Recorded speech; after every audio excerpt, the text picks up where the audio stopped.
Despite common thought, money is not always the answer to your problems, and in some cases, it becomes the cause of your downfall. That's why in this video, we'll be going through the phases many cartel members pass through, starting as poor kids in the slums, and in rare cases, rising all the way to becoming the kingpin of a multi-billion-dollar empire. For the vast majority, however, this journey ended as an unfulfilled dream, leading only to a lifetime in prison, or worse.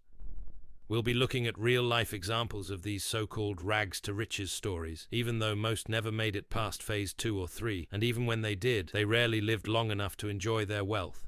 More on that at the end of the video. You grow up in La Tuna, Mexico, in a neighborhood filled with unpainted brick buildings, poorly lit streets, and low police presence, because any patrol would be noticed immediately. It's the kind of place that makes cartel activity easy. For most kids wandering these streets, the dream job isn't becoming a doctor or an engineer, it's becoming a drug trafficker. These men are respected. You see them wearing gold chains thick enough to break someone's neck, dressed in clothes worth more than you could ever imagine, receiving respect, fear, and admiration from women and peers alike. You want to be like them. So you make your first contact with the cartel scene, like most kids there, starting with small, petty jobs. For the cartel, kids are the perfect candidates for low-level tasks, mainly because they don't attract attention and they're cheap. They also grow up outside, which gives them an advantage when it comes to knowing the terrain and recognizing unfamiliar faces. For just 200 pesos a week, you're given a simple task. Stand on a corner with a phone and wait. Whenever you spot a police car, you dial a number and say a specific code word. Sometimes rain, sometimes storm, nothing more. That money goes a long way for your family. It's not life-changing, but it does improve things. As a child, you're not worth much to them yet. You're just a detector, a disposable tool, someone whose lack of life experience and understanding of consequences makes you easy to exploit. If you betray them, you'll be replaced instantly, and you might disappear just as far. So you keep building trust day after day, sometimes acting as a human police alarm, other times delivering small packages, until eventually you get caught. The police arrest you and throw you in jail. Luckily, since you're still a minor, you only spend a few months locked up, which is exactly why cartels prefer using kids for these low-end jobs. After your 6-month jail stay, you return to the same corner and the same cartel. They don't see the same child anymore. Your eyes are harder now, quieter. You stayed loyal, you didn't talk, and you're starting to get noticed. This time, they hand you a phone and offer you a better job. Not something that sounds impressive, but something that immediately tells you you're no longer just a kid standing around pretending to look busy. You're moving now, driving, taking things from one place to another, sometimes small packages, sometimes being told to follow a route and stop at a place you've never been before. And you learn very quickly that asking what you're carrying or why you're going there is not how you survive in this world. They give you an old car, something worn out, something nobody would ever miss if it disappeared, and most importantly, something that isn't registered to you.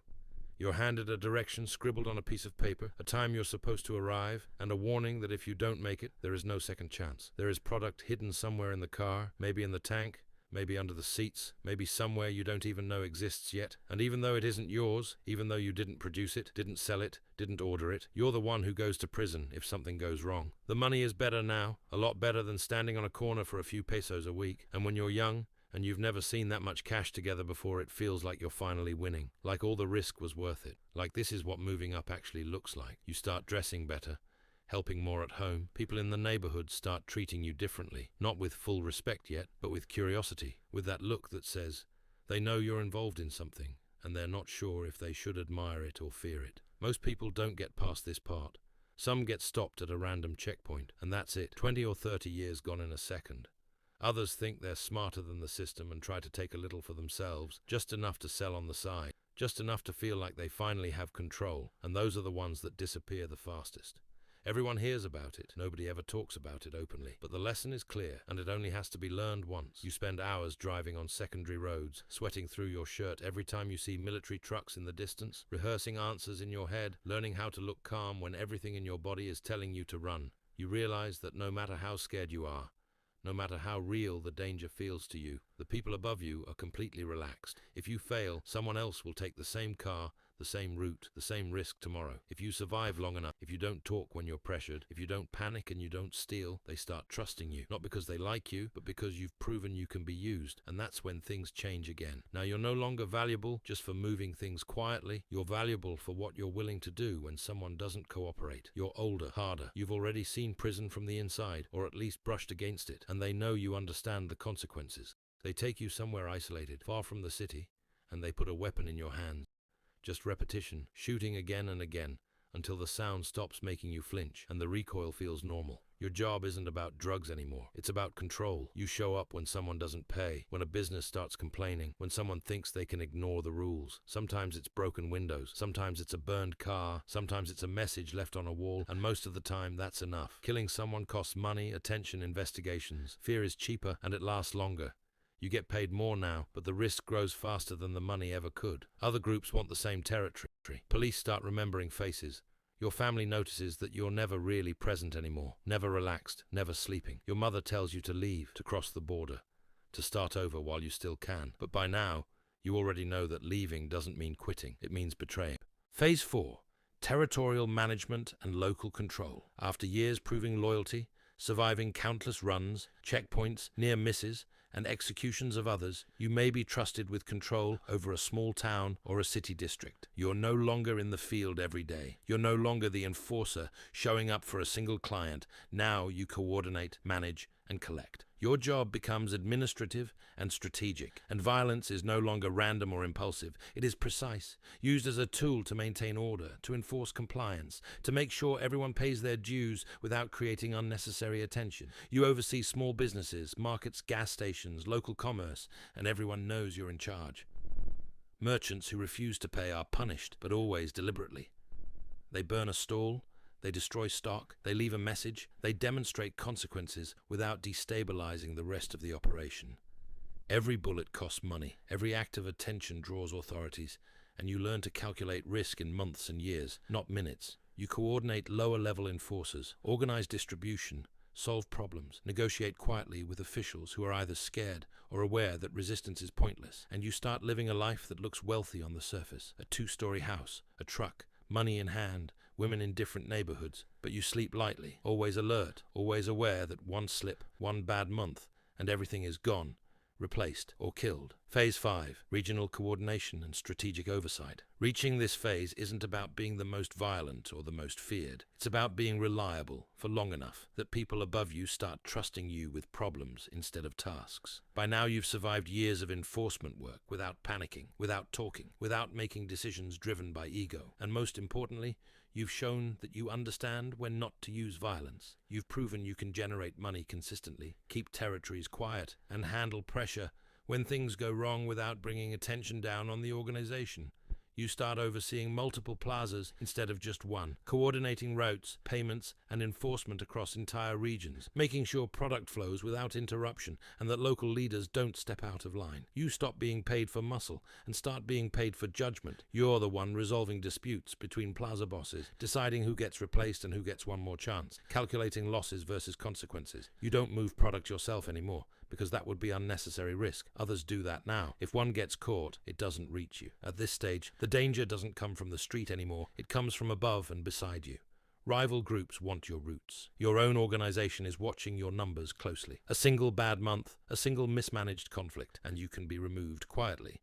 You don't get demoted, you disappear. The money is substantial now, more than you ever imagined as a kid, but you can't slow down, can't relax, can't trust. Your family is moved, given false identities, sometimes sent across the border, not for comfort, but for leverage and protection at the same time. Ascending further means staying invisible while proving that you can manage chaos without creating it. Phase 6. Organizational leadership and national control. You don't rise into this phase by ambition alone. You rise because people above you are arrested, killed, extradited, or become liabilities, and you are one of the few left who has survived long enough and stayed disciplined enough to fill the vacuum. This phase is about succession, not promotion. Power opens up because someone else fell. Now you oversee operations across states, sometimes across the entire country. You don't speak to street-level operatives. You rarely speak to plaza bosses directly. Communication is layered, fragmented, designed so that no one ever sees the full structure except you. You authorize major moves, approve executions, decide alliances, and allocate resources, all without appearing anywhere near the action. Your work is constant: phone calls, encrypted messages,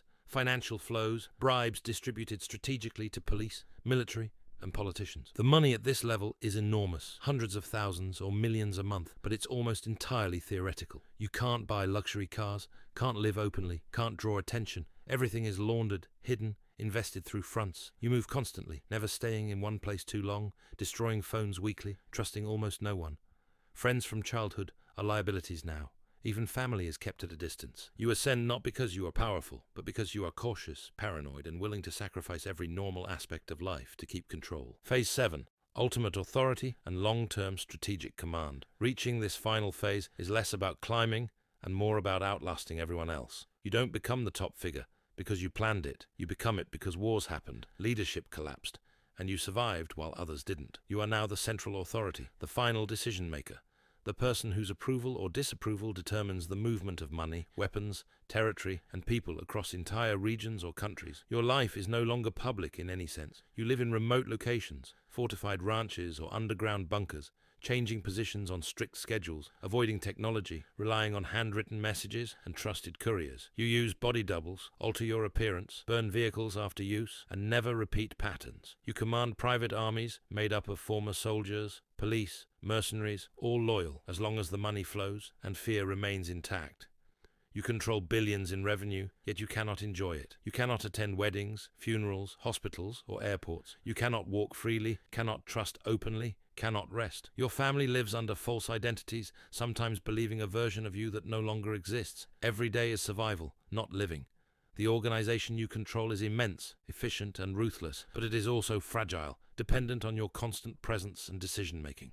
There is no retirement plan, no peaceful exit, no clean ending. You will either die hidden, betrayed, or imprisoned, and you know this better than anyone. This is the final phase. Absolute control paired with absolute confinement. The highest point of the ladder and the place where movement stops entirely. What began as a kid on a corner with a phone ends here.